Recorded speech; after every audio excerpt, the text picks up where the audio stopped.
ពីមុនណាបាត់ឲ្យទៅដល់ថ្ងៃកូនទៅរៀនអស់ទេបងប្អូនដែលយើងបានមកដល់ផ្ទះយើងមានពេលច្រៀងស្មូលណា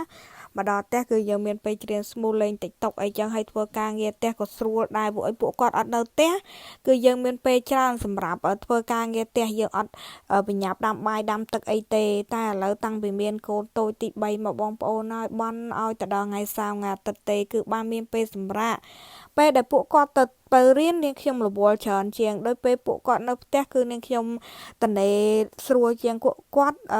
កូនសម្រាប់អាចជួយមើលប្អូនបានអញ្ចឹងគឺនាងខ្ញុំមិនធូរឲ្យកេងក៏បានច្រើនដែរបងប្អូនហើយបើសិនជាប៉ាធ្វើការកូនទៅរៀនណាកេងអត់ដែលបាននិយាយទៅអត់ដែលបានលក់ទល់ភ្លឺទេគឺយើងត្រូវតែជួនកូនតូចបងប្អូនដឹងស្រាប់ហើយមួយយប់គាត់មិនថ្ងៃណាដែលគាត់អត់ធ្វើទុកអីចឹងទៅគឺគាត់ភ្ញាក់តែម្ដងអីចឹងញ៉ាំហើយគាត់គេងវិញថ្ងៃខ្លះគាត់អត់ស្រួលខ្លួនគាត់តឹងច្រមុះឬក៏គាត់ចាក់វ៉ាក់សាំងហើយអីហើយ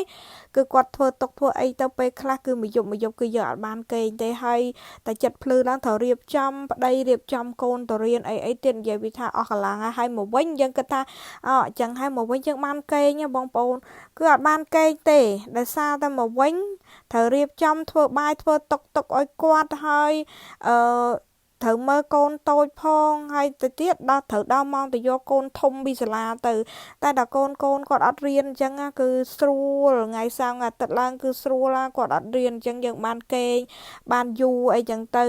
អឺហើយសំបីតបាយទឹកអីពេលខ្លះយើងធ្វើរាងច្រើនទាំងទៅយើងអាចហើយមានម្ហូបស្រាប់មានម្ហូបអីទៀតចឹងក៏វារាងធូរចឹងវាអត់សូវប្រញាប់បងប្អូនចាចឹងគឺរវាងកូនតរៀនហើយនឹងកូនថ្ងៃដែលកូនរៀនហើយនឹងថ្ងៃដែលកូនអត់រៀនគឺថ្ងៃដែលកូនអត់រៀនគឺស្រួលខ្លួនជាងឥឡូវហ្នឹងគឺបន់ឲ្យតែគាត់វ៉ាកងទៅបងប្អូនហើយឲ្យតែគាត់វ៉ាកងម្ដងគឺនឹងខ្ញុំសប្បាយតែឥឡូវហ្នឹងអត់តន់វ៉ាកងទេគឺនៅរៀនដល់ខែដូចជាចុងខែដូចជាពាក់កណ្ដាលខែ4ឬក៏ចុងខែ4ទេបានគាត់ចាប់ផ្ដើមវ៉ាកងអញ្ចឹងណាឥឡូវហ្នឹងគឺនៅរៀនធម្មតាទេហើយពេលមានកូនកុំនិយាយថាគ្រាន់តែមើលកូនប៉ុណ្ណឹងដូចថាមើលទៅរវល់ម៉េះដល់គាត់អ្នកមានកូនដូចនាងខ្ញុំទៅគាត់ដឹងថាពេលមានកូននឹងរវល់យ៉ាងណាទៅតែមានកូនមួយទៅតែមាន2មិនទាន់អីទេដល់មានកូន3ដូចនាងខ្ញុំនេះឆ្លងកាត់ចេះបានដឹងហើយ